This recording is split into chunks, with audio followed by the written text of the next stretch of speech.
So, dear respected Thai, dear brothers, dear sisters, dear friends, thank you for coming, and please sit beautifully, comfortably, with your back straight. Come back to your in-breath, your out-breath. Keep a half smile on your face while you are listening to the sound of the bell.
So, dear Thai, dear Sangha,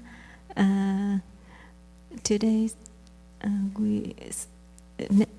I would like to introduce the person who will share the orientation today with me. She is the very beautiful, wonderful lay Dharma teacher.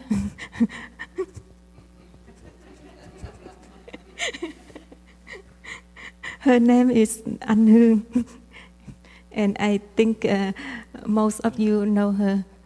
Yeah, and she is very kind to offer me share first, and then she will cover all the rest. And my name is Sister Boi Ngim. In English, you can call me Sister Palm Leaf. Yeah.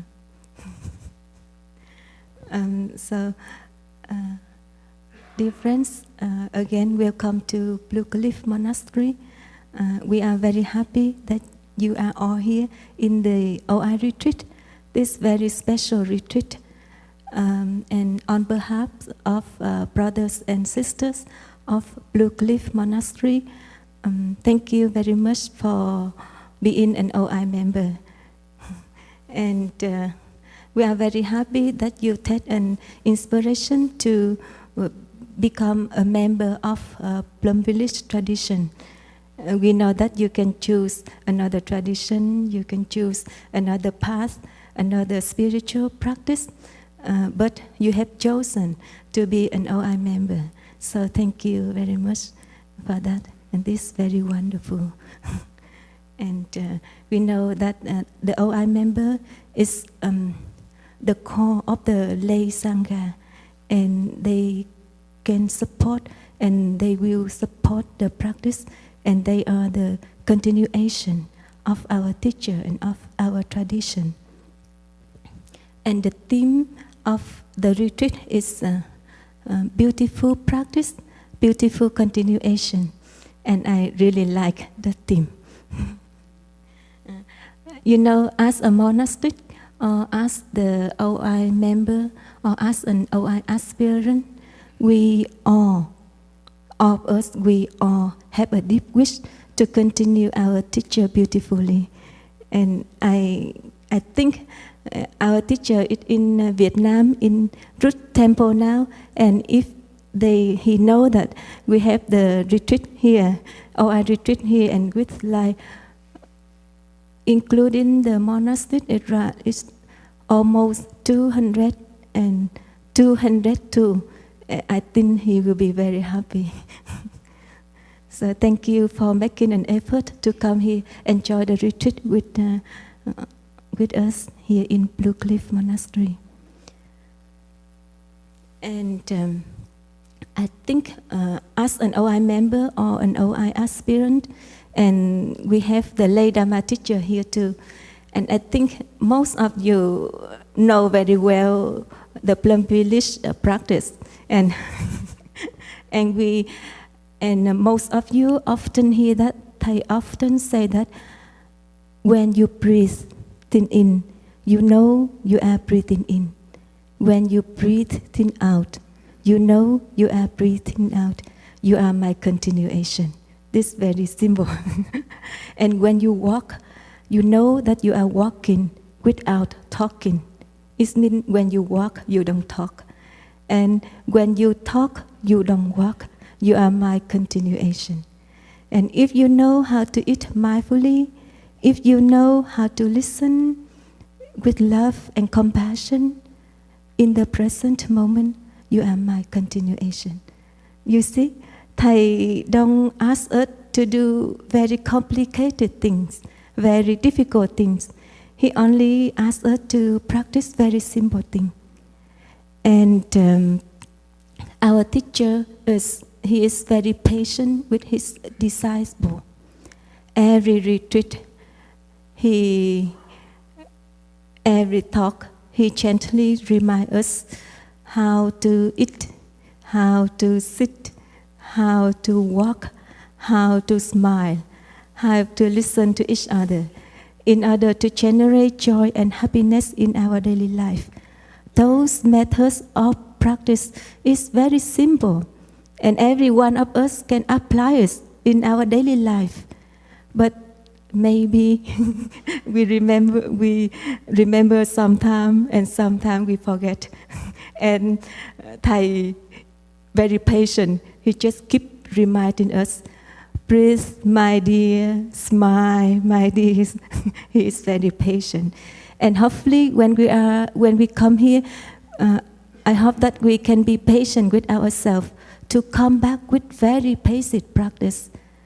This is the essential, the very basic practice, but it can bring joy and happiness into our daily life, bring joy and happiness to the family and society.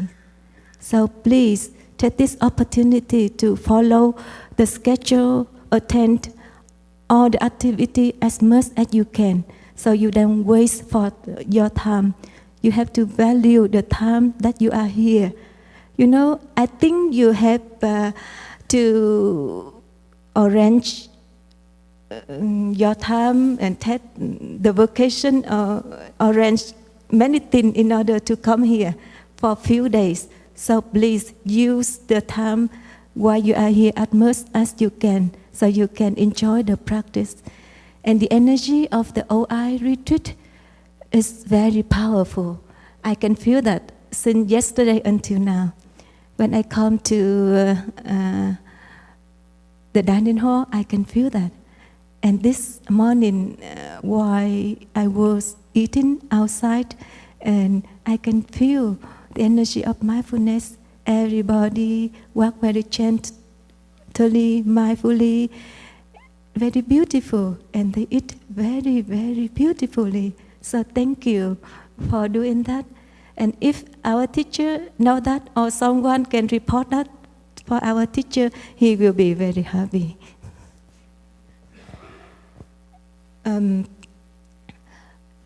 So I think sometimes when we have an environment, we are very easy to follow the practice. But if we are at home, and often our mind, often we are doing things, but without even being aware of what we are doing. This is very normal. And even though me, when I live in the society, when I live in the monastery, and sometimes I was in that state of mind too. And they call this the state of that call absence of mind. It means forgetfulness, and it means our mind in the state of dispersion, and it's opposite of mindfulness. And there is the sentence that I really enjoyed it. This is in China, in Confucius tradition. In Vietnamese, it's like that. Tâm bất thị yên, tâm bất tại yên, thị nhi bất kiến, thính nhi bất văn, thật nhi bất tri kỳ vị. In English, it's like that. When the mind is absent, someone looks but does not see, hears but does not listen, eats but does not taste what he is eating. Do you know that maybe sometimes we are in this state? Maybe I will write the sentence on the board.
And the sentence is like that. When the mind is absent, someone looks but does not see, hears but does not listen, eats but does not taste what he is eating. And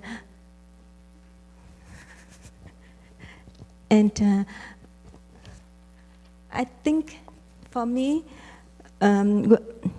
when I think it's not often, but like half the time I am in this state. If I don't practice, I am in this state. Sometimes if I don't, if I just follow my habit energy, just work, and like sometimes I follow the schedule. It's like the machine.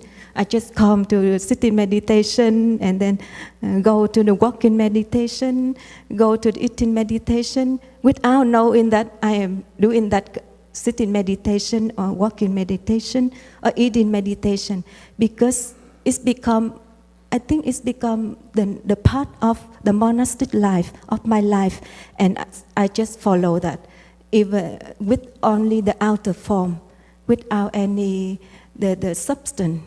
Yeah, without any content, and I think at that time I don't have any content of mindfulness, and I cannot create peace and joy within myself. Even though you know that you follow schedule, you practice very regularly, very like 100% that you practice, you follow the schedule, but you feel like unpeace, unhappy, uncomfortable, unsatisfactory during that time. Have you ever been in that situation, in that state? And do you know why? If you read, if you read that sentence, you will know why. And I will explain a little bit why we are in that situation. All my sharing is from our teacher.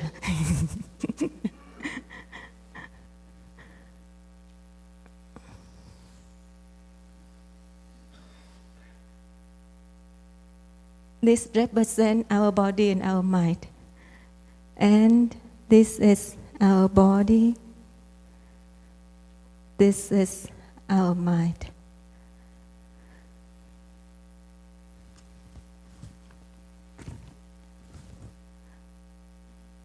And this is our life.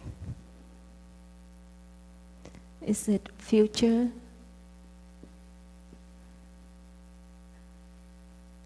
Past?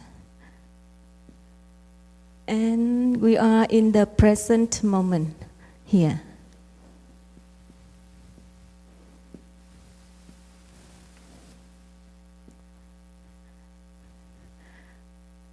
But when we are in the present moment, we don't really in the present moment. Our mind just like fly in somewhere. Yeah, just somewhere else. We don't know why. And we feel that our mind is not with our body. And there is a gap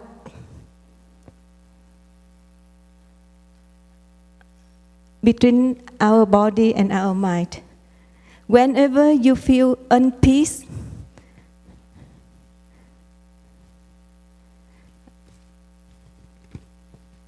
unpeaceful, unsatisfactory,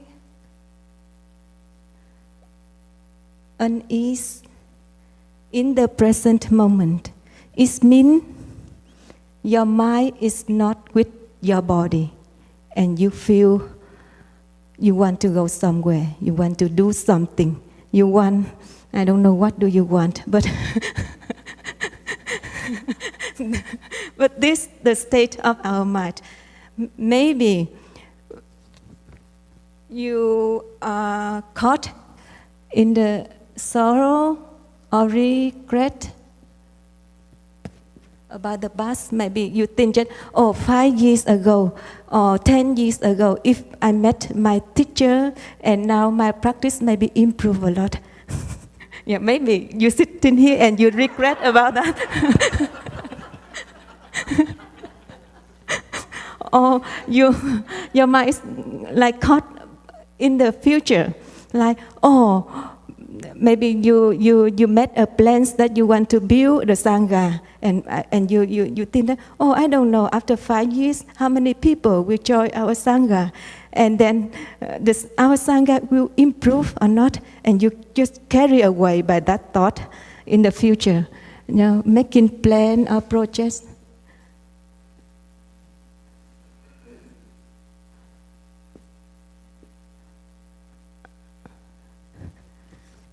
Or about uncertainty thing.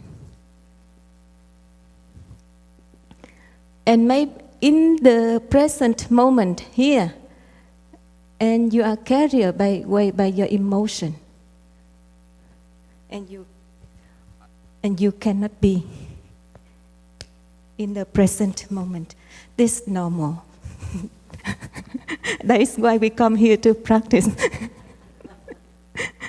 And you know, the more you feel unease, the more you feel unpeaceful, the more you feel unsatisfactory, the more you will carry away by the past or the future, because you feel unpeace in the present moment, and that's why you have to be in the present moment. And because of that, because inside of us there is the energy, the habit energy, that have handed down to us by our ancestors or our parents, that we have to run after something, after this, or after this. And sometimes you feel that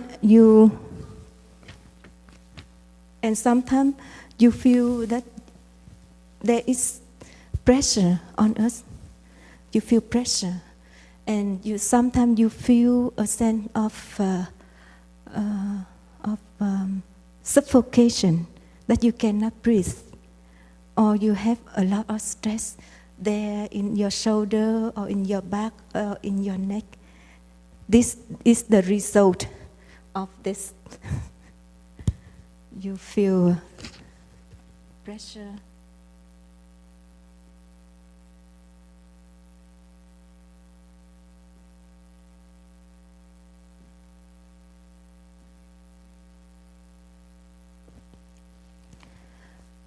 You know, the more you feel uncomfortable, the more you feel unsatisfactory in the present moment, and you run after this thing.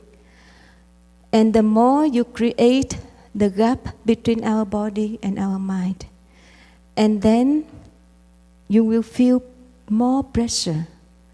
And someday you discover that you have a disease, because of the way you live in your life is not correct, because you wander a lot.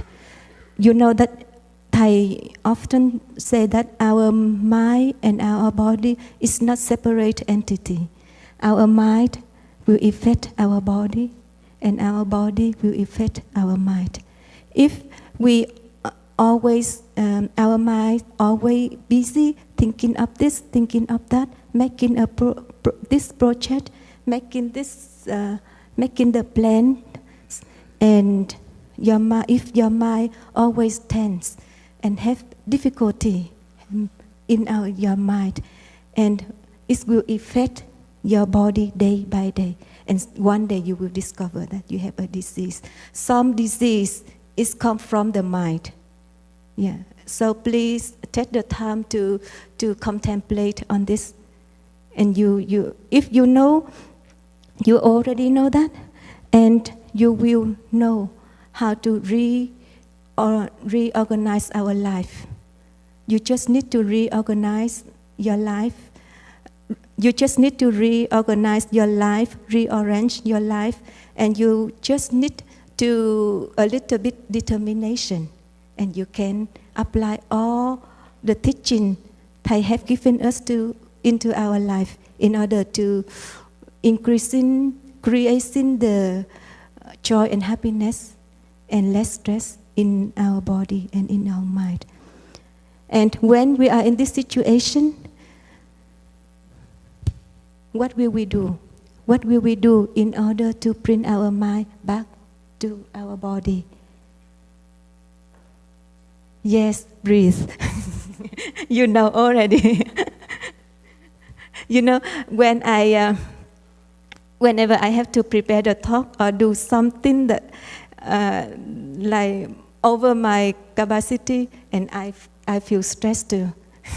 And that time, you know what do? I just sit and breathe. Yeah, breathe like for a few minutes, and come back to myself and breathe for a few minutes, so I can recover my fresh. And sometimes if I have emotion, I just find a place to sit and breathe, so I can be there for my body, and my mind don't carry away by my emotion or by my stress. So now, can you breathe with us? Okay. While you listen to the sound of the bell.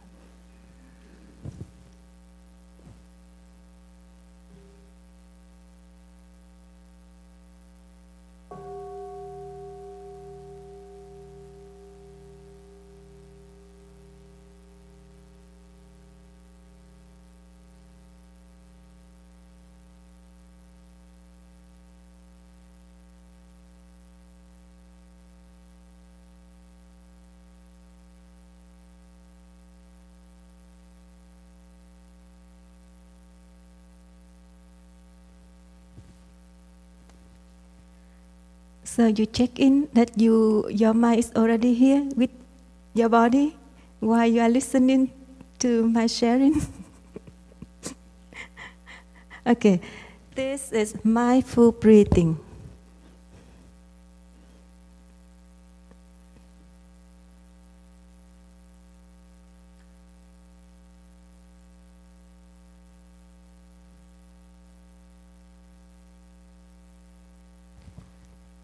Mindful breathing is like the bridge between our body and our mind. And with mindful breathing, it can bring our mind back to our body in the present moment. And then with mindful breathing, there will be no more gap between our body and our mind. And it will become whole again, become one again. So, mindful breathing. Remember, every day, Thầy used to say, breathe, my dear, breathe, you are alive, breathe and smile. When you breathe in, so please keep a gentle smile on your face, so you can enjoy your freshness, and everybody around you can enjoy your freshness. And I only have like 5 or 10 minutes. Sorry, I have to be short.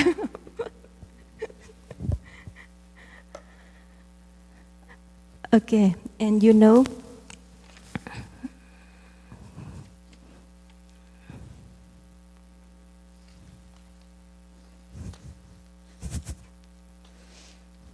where is it?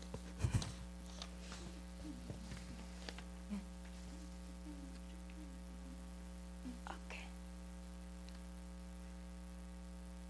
You know that breathing is an art, and you have to know how to breathing. Now, can you practice with me? Okay. When you breathe in, you are aware that you are breathing in. And mindfulness becomes the content of our in-breath. The mindfulness have to become the content of your in-breath. And we breathing in such a way that our in-breath brings us joy, and we are able to stay with our breath. Can you stay with your breath? And we breathe in such a way that we have joy, peace, and happiness in your in-breath. And then healing will take place as soon as you breathe in.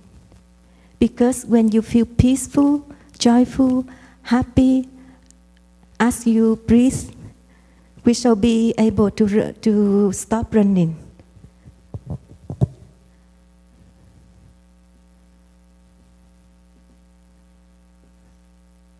While you breathe, we are able to stop running with our mindful breathing because you feel joy, peace, and happy in the present moment.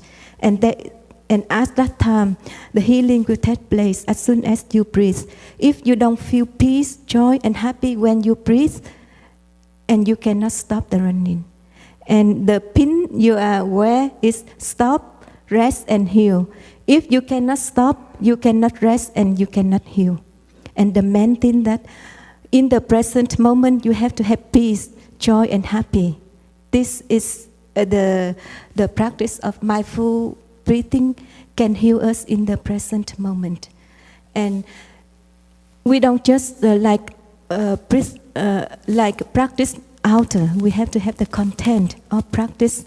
And if you breathe like that, you really enjoy your breath, and you don't want to be in the past or the future. You want to be in the present moment. And that is the land. Can heal us. This is the land in the present moment. So please come back to the present moment to enjoy the wonders of the present moment, the wonder of light here. And you can see it's very beautiful at Blue Cliff Monastery in this season. Yeah.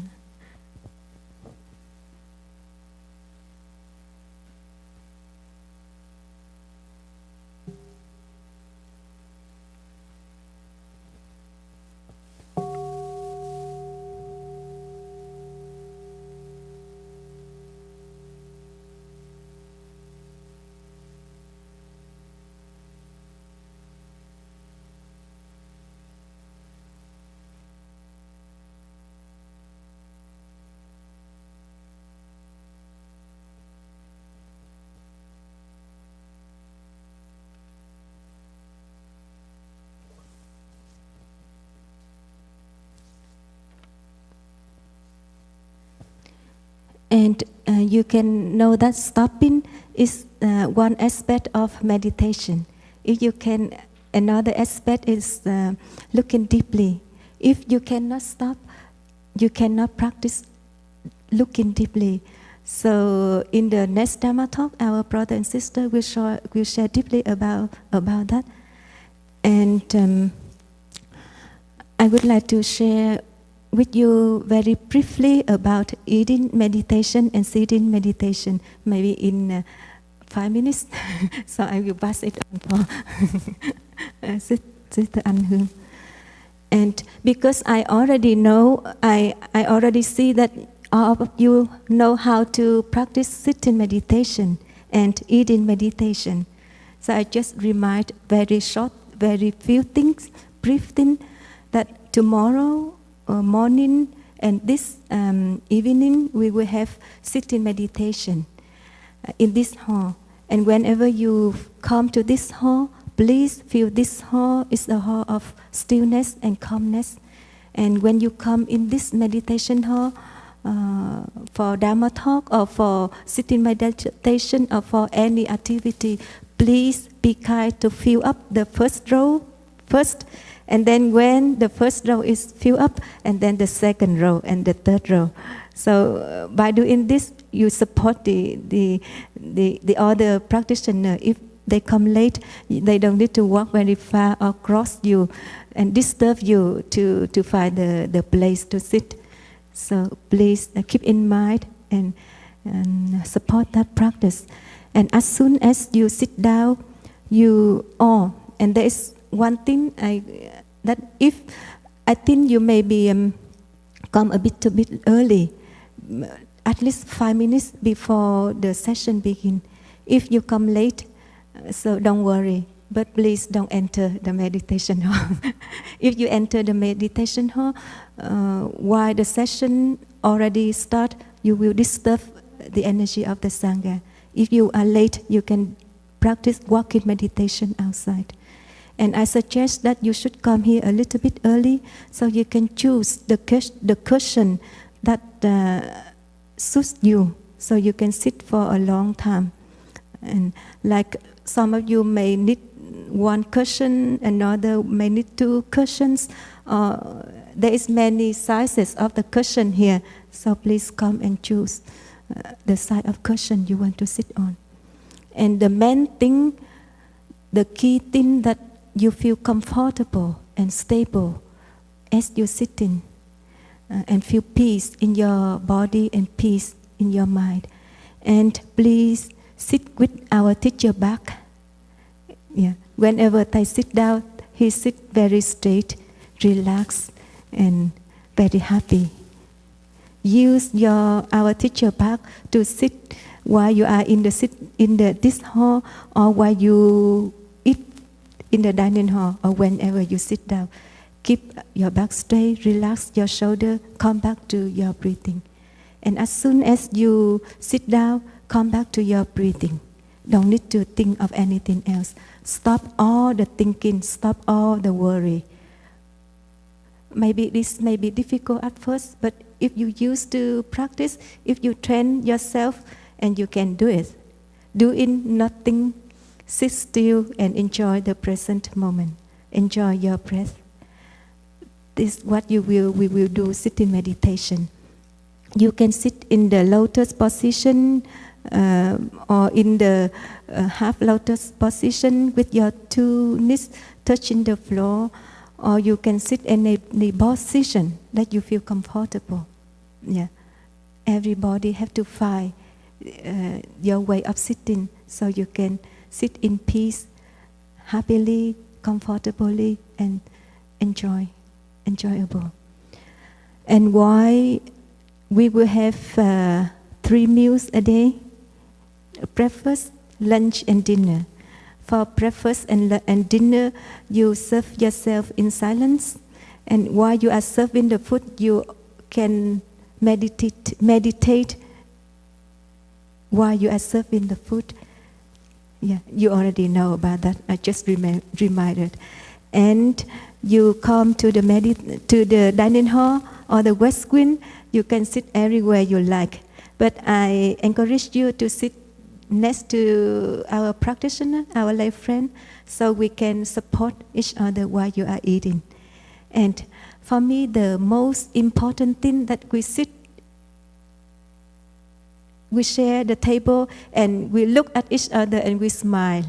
This is very dangerous if we just sit and just very serious like that and we cannot smile at each other.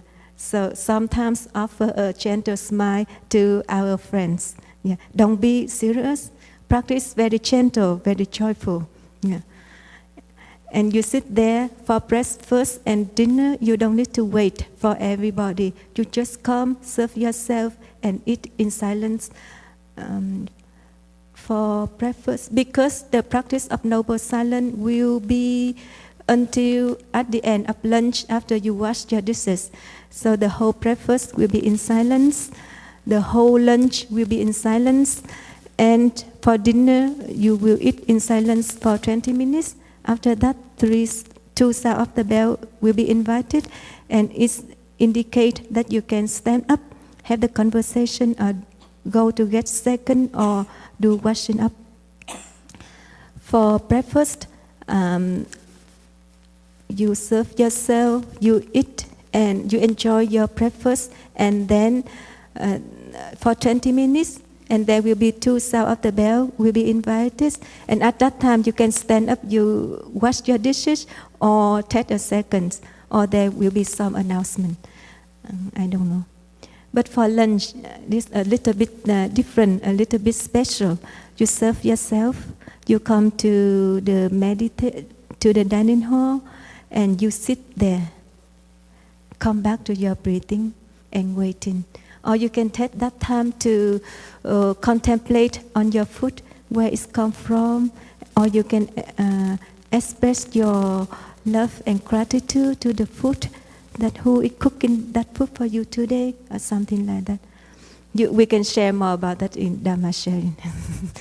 And you wait, and there will some brother and sister will read the 5 contemplation, and we will listen to the 5 contemplations together, and then we will eat together as a family. After that, the 2 sounds of the bell, after 20 minutes, the 2 sounds of the bell will be invited, and at that time, you can stand up to take a second or do washing up. During 20 minutes of sitting meditation, please remain seated. Don't stand up and sit down. If you do like that, it will disturb the energy of the Sangha. So please remember to support the energy of the Sangha. Yeah. And usually for me, after I finish eating, I just spend few seconds to express my gratitude to the brother and sister who have cooked that meal for me, very wonderful meal for me, for us. And there is 2 things during the eating meditation we should contemplate on. This the food, and the second is the people around us. And the key thing is stop thinking. Yeah. So remember 3 things while we are eating. So thank you very much for listening, and I will pass it on to my sisters. There is one thing. You know, you are the OIM member or the OI aspirant, and if you haven't read that book, I recommend you to read that book, Interbeing. This our teacher share about the 14 mindfulness training. Yeah, thank you for listening.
Dear Thầy, can you hear us?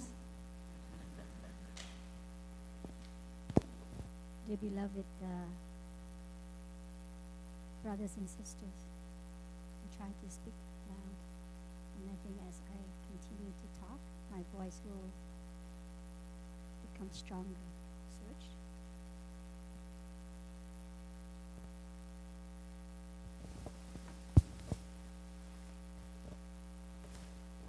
Sư cô này.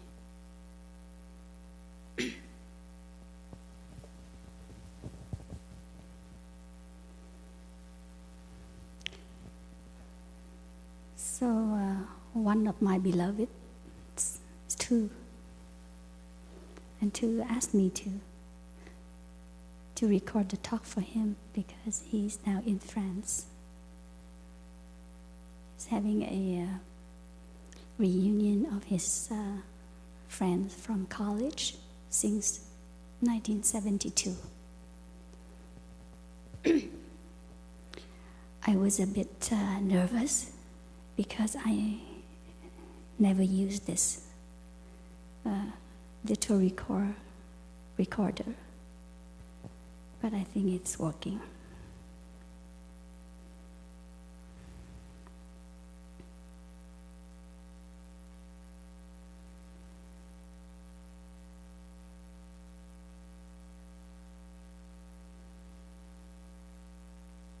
So, dear brothers and sisters, the reason that we're here is because we hold the awareness of suffering.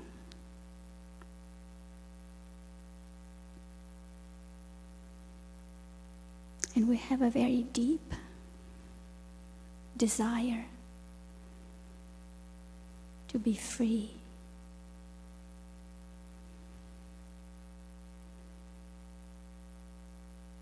To be free from the ignorance that we have about happiness and suffering, not to be free from suffering. We need suffering.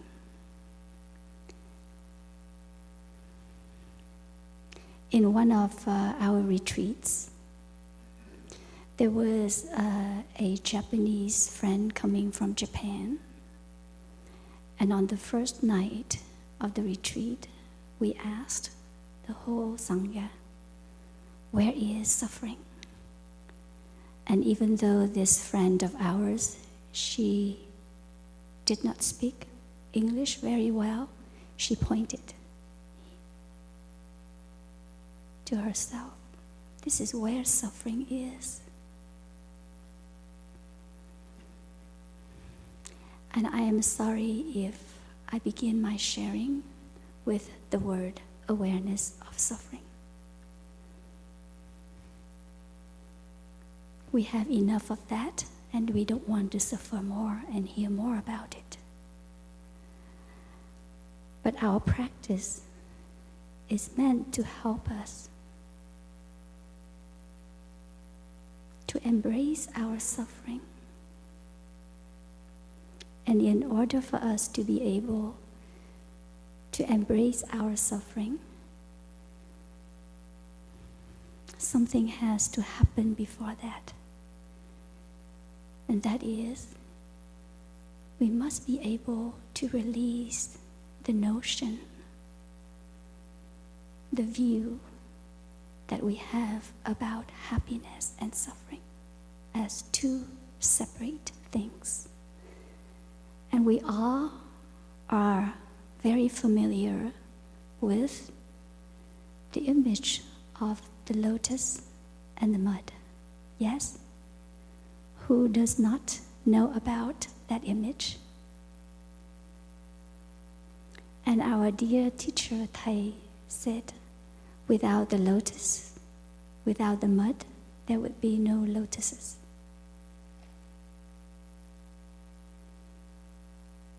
So in us, we carry our suffering of our mother and father, the suffering of many generations of blood ancestors. Also, the suffering of the world is reflected in us. So when we are given this practice, we are invited, we are reminded that we have all the love, all the support, so that we can put our arms around the crying baby, the suffering in us. Because in this suffering contains in it, carries with it, the suffering of many people, including that of the young child in each of us.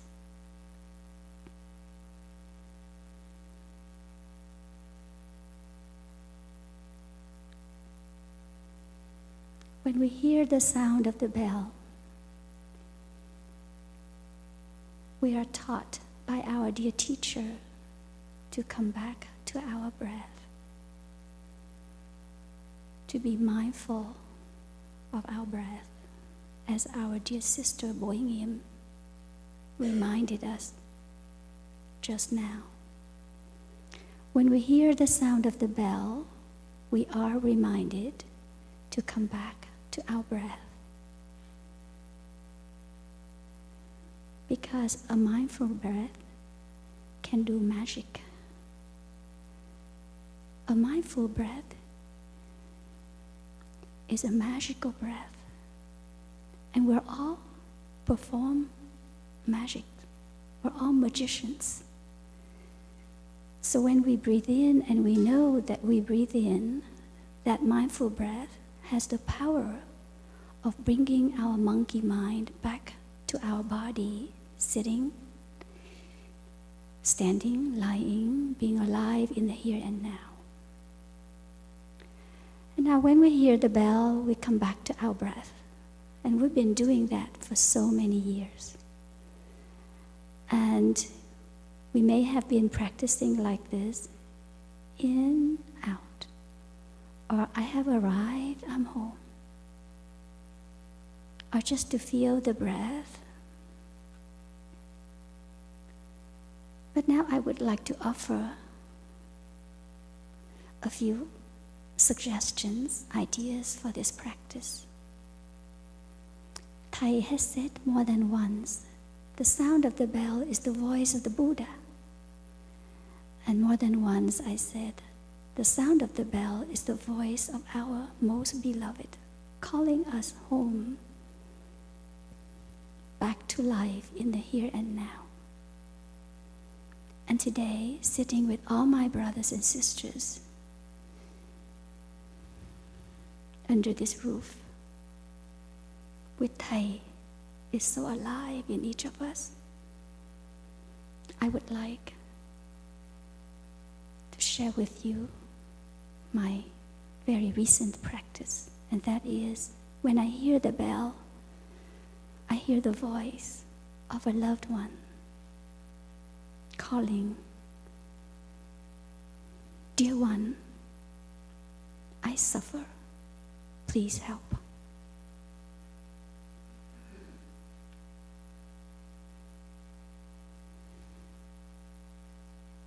My mother, my father, my sister, my brother, my Sangha sibling, the child in me, my neighbor, an inmate, the fish, the forest, the animals in the cage, the little caterpillar. Dear one, dear An Huong, dear sister An Huong, I suffer. Please help. When I hear the bell, I hear that. And I come back to my breath, feeling that breath soothing my whole body, soothing my whole being. And I can say to that person, yes, I am here for you.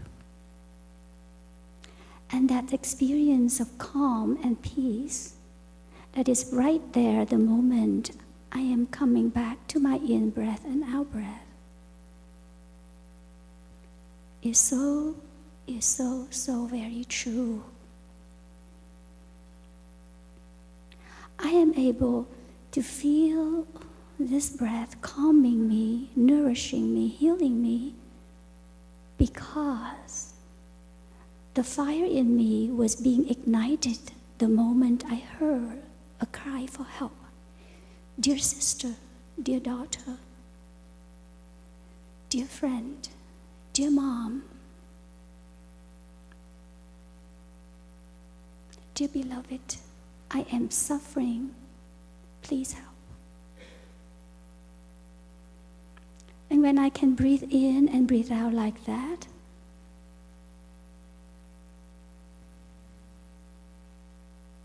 I experience calm, peace, relief, and the joy that I can be there, that I am still alive, to be able to take a deep breath in and a breath out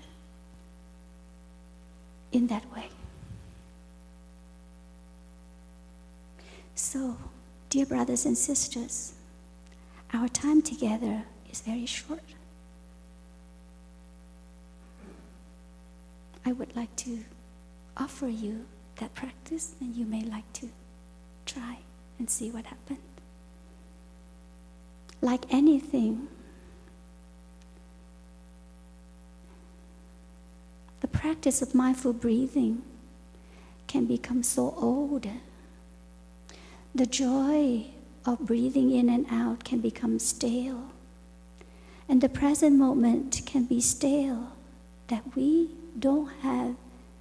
feel like is not enough to keep us here.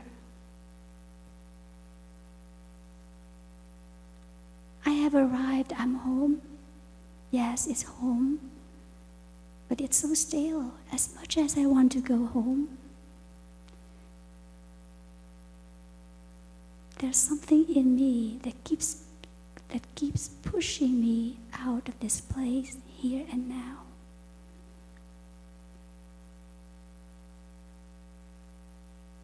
And I begin to ask myself, what is that?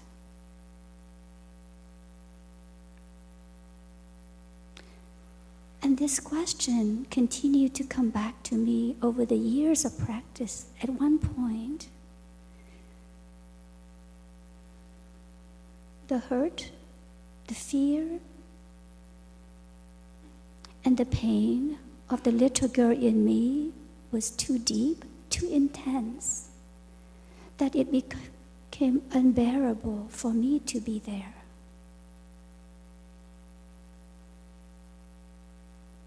So I took off. I went away. So after years of practice, I was able to be there for the little girl, little beautiful, vulnerable girl in me. And she's growing. She's gaining weight. She looks fresh. Her cheeks are getting pink. Her eyes are brighter. And now I can take her out for a walk with the Sangha. I can invite her to sit on my lap, even next to by my side, to share a meal with the Sangha.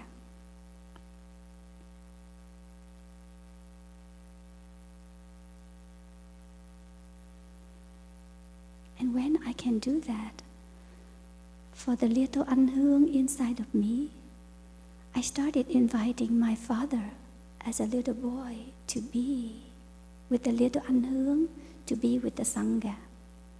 I started inviting my mother as a little girl to be here with us.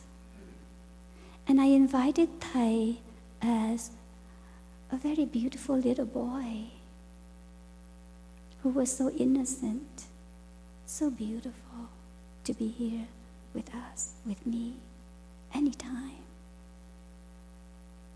So every moment when I'm able to come back to my breath, it's a brand new experience. Every moment is like the universal door is open for me to step in. Every moment is a brand new moment. It's an invitation for discovering a treasure that I never saw, I never experienced before. And that is exactly what keeps my practice fresh, alive. And that is what kept our dear teacher fresh and alive. Even now, he cannot talk, he cannot walk. In his eyes, the stars are twinkling. Although his body now is very weak, but the fire in him is still there. The concentration and the mindfulness are so strong. And the insight is not being shared in a Dharma talk, but it's rippling out of him as energies.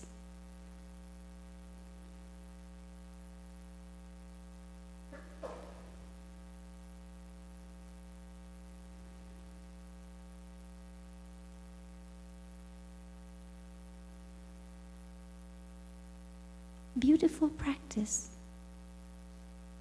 When our dear sister here introduced me as a beautiful, if I remember correctly, beautiful sister, beautiful something.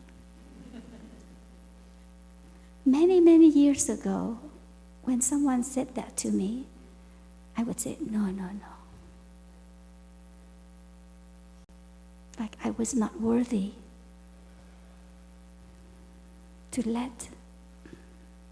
let that energy flow into my heart.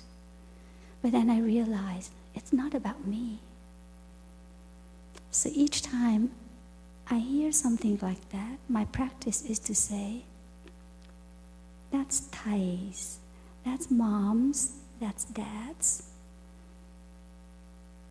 that's my teachers. And if they say something like, how could you do that? How could you walk like that? You've been practicing for so many years. You're a Dharma teacher. How could you look so grouchy? How could you utter such unmindful speech? How could you tell lie?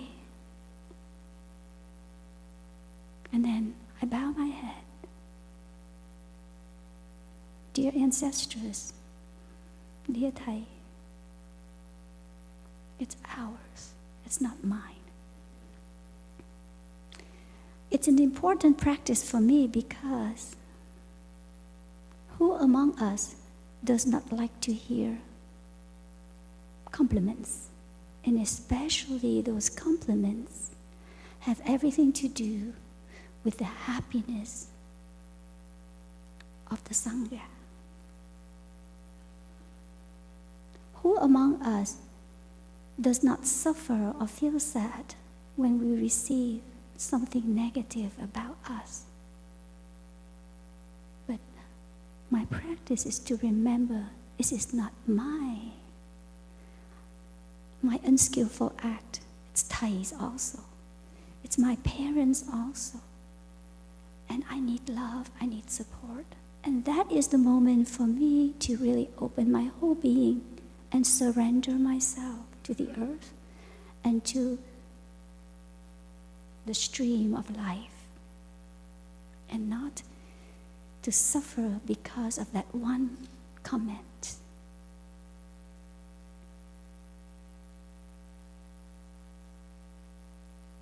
Our dear sister shared with us about feeling peace, feeling joy as we breathe, as we walk. What happens if we don't feel peace and joy? We're not worthy to be an OI member? Or as an OI aspirant, we look around. The OI members, they are so happy and so loving. So I have to be kind and happy and loving. If not, I won't get ordained for many years.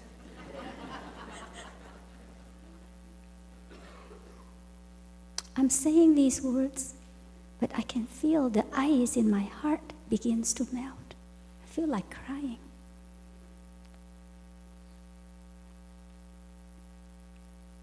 We want to build a Sangha. And the very, very essence of the Sangha for me is safety. So that the child in each of us, the child in each of our parents, can have a chance, maybe the only chance for them to be cradled, to be lullabied in the Sangha cradle. And no one individual has to do that job, including the Sangha leader, a very eloquent Dharma teacher. Even Thai doesn't do that. The energy of mindfulness and concentration that is being produced when we come together like this and practice help to build, to strengthen that safe cradle for all of us, for all of our loved ones.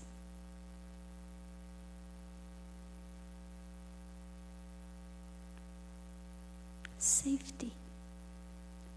And when I feel safe, I don't have to pretend to walk like this, to eat like this. My antenna do not have to go up because my mentor is watching me. I want to be ordained soon.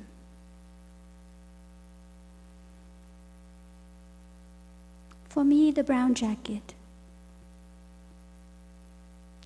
provide a safe, comfortable place for those who come to Sangha to cry on my shoulder. In my pocket, I always keep these notes in my pocket. One is from someone who came to the Sangha for the first time, one of our retreats. The other was from an OI aspirant. I would like to share with you.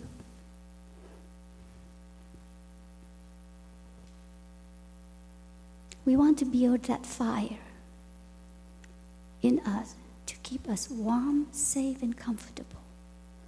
Because once that fire becomes extinguished,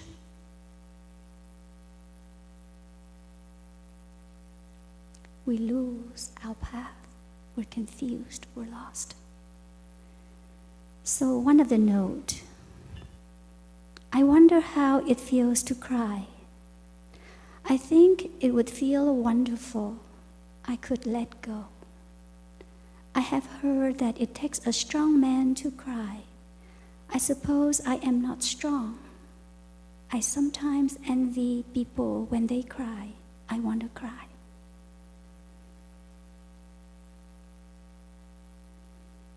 This is someone who spent many years living the life of an alcoholic. Another note, I was raised in a family who did not talk about feelings. At around 12, I was sexually abused by a priest. By 14, I found alcohol and drugs to deal with life. In a drunken moment, I passed on my sickness by being sexually inappropriate with my younger brother. I quit drinking and drugs when I was 25, 26. When I was 36, the priest who abused me committed suicide when accused by others. 30 plus years later, my ice block is too heavy for me. This note was put in the bell at the retreat on the second day of our 5-day retreat. There's a drawing here which I cannot talk, the drawing of the Sangha River and the block of ice that is being placed onto the Sangha River so the ice can melt. So this is where we're coming to, the most challenging practice. To surrender ourselves to the Sangha. To place the block of suffering into the Sangha River and allow the river to carry that block of ice.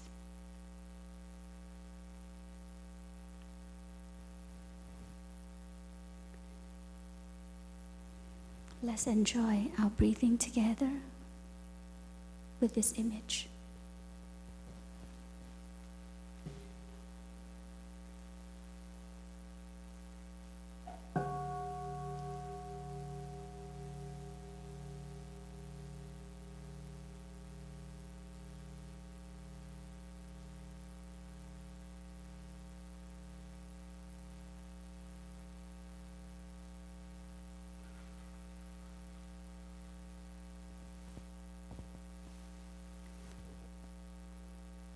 If I remember correctly, I'm supposed to talk about silence, mindful walking,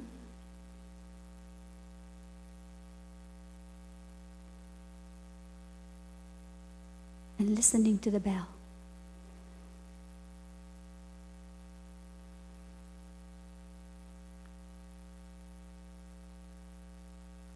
Where is peace and joy in this practice? If we're numb, if the block of ice sitting in our heart is taking up all the space, how can we see the blue sky and the white clouds? How can we feel the the raindrops kissing our cheeks, and the birds can sing in our heart. Only after the ice can melt, our heart can become something like an autumn pond that can reflect all the wonders of life, and then we can experience the joy of being alive. Thầy said more than once, "My dear friends, my dear students, children, if you breathe in and you're not happy, you're not practicing correctly." Did he say that? That is so true. And here his student Huong said, "Not until the ice can melt that you can connect with the beauty of life and be nourished and healed." Do they contradict each other? If they do, please put that in your pocket. Because the energy of the Sangha at this retreat, if we all can remember to practice coming back to our breath, our step, breath, step, relax, open, being available to the Sangha, to every moment, then everything will be fine. Breathing in, I am with the air that goes into my whole being.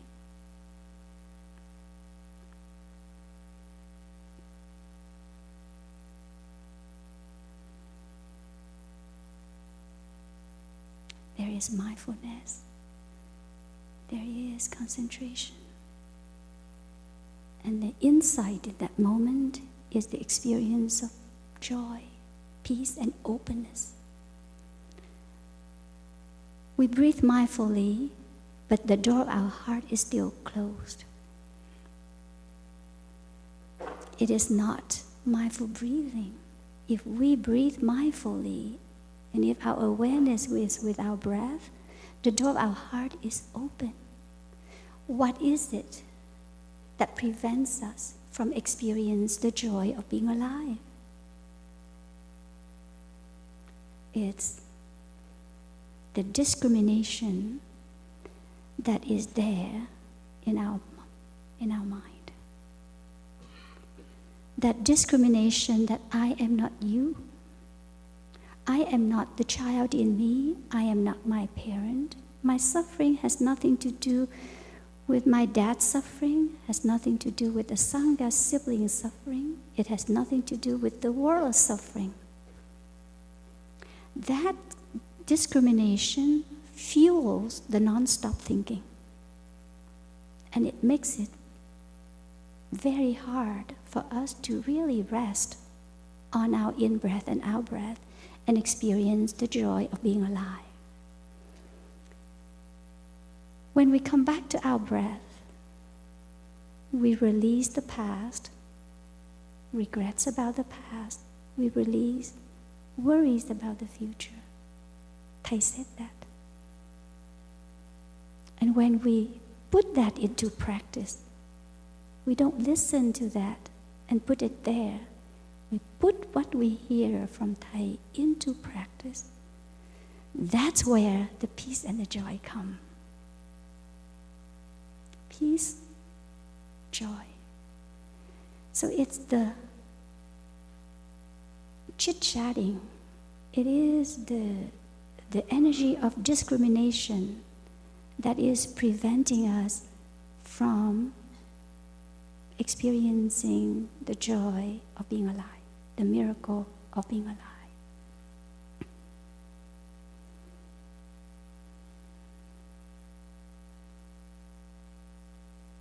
But the thinking is such a strong habit. Thầy said, let the Buddha breathe. Let the Buddha walk.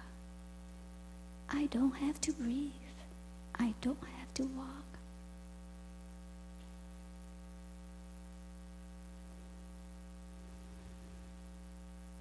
My wish is that we can practice that gatha for this retreat. Feelings keep arising in me, right? I drink hot water, it will burn my mouth. So I have to drink water that is less hot. 5 skandhas are still there, and mental formations continue to manifest and flow like a river. Let the Buddha breathe. Who's the Buddha? I am here, my lungs, my body, I'm breathing.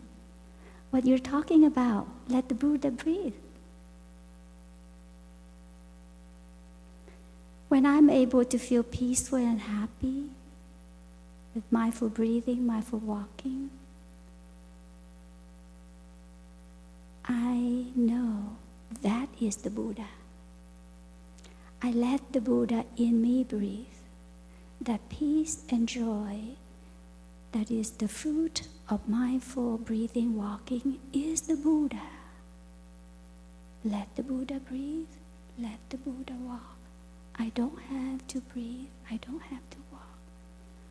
Let the Buddha organize the retreat. We don't have to organize the retreat. I feel it. We don't let any ideas, anything get in the way. What does it mean, let the Buddha breathe? Let the Buddha breathe. I don't like guided meditation in the morning. So I would stay home. I stay in my room and practice sitting meditation. I don't like outdoor walking. I would stay in the meditation hall and practice slow walking. I'm afraid of the ticks. I'm afraid of Lyme disease, so I'm not joining the Sangha for the outdoor walk. Everything is fine. But I want to share with the Sangha about what I'm doing, because I want to place the block of ice in me onto the Sangha river. No secrecy. No secrecy. If I'm not used to having a silent meditation, I love the guided meditation. And the brothers and the sisters said, tonight we have a silent meditation. There's a voice in my head saying, don't come. But I said, the Sangha is me. I come. I'm not going to die. If I sit in a silent meditation, but I love guided meditation. I would like to offer a bell poem that I love so much, and I still love it. It's not just the words and the music and the image, but it helps me to touch the brand new experience of every moment. The Vietnamese version is: phổ môn vọng tiếng triều dân, bé thơ xuất hiện giữa lòng đóa sen, cam lộ một giọt tưới lên, xuân về tươi thắm mọi miền núi sông. The universal gate, the universal Dharma door is already open.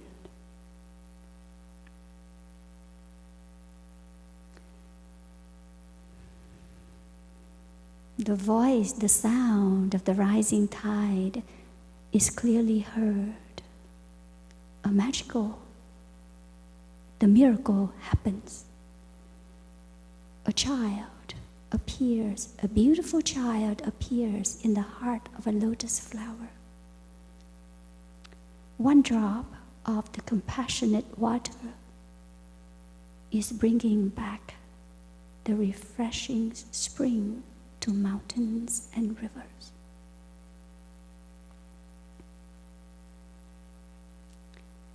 Dear brothers and sisters, the universal gate, the universal door is already open. The universal Dharma door is one chapter in the Lotus Sutra. It's already open. Let's step in. Let's make a step holding hands.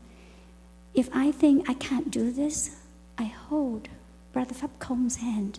I hold Susan's hand. And you do it because you are doing it. I am doing it. I can do it because you're doing it. I myself can't do it.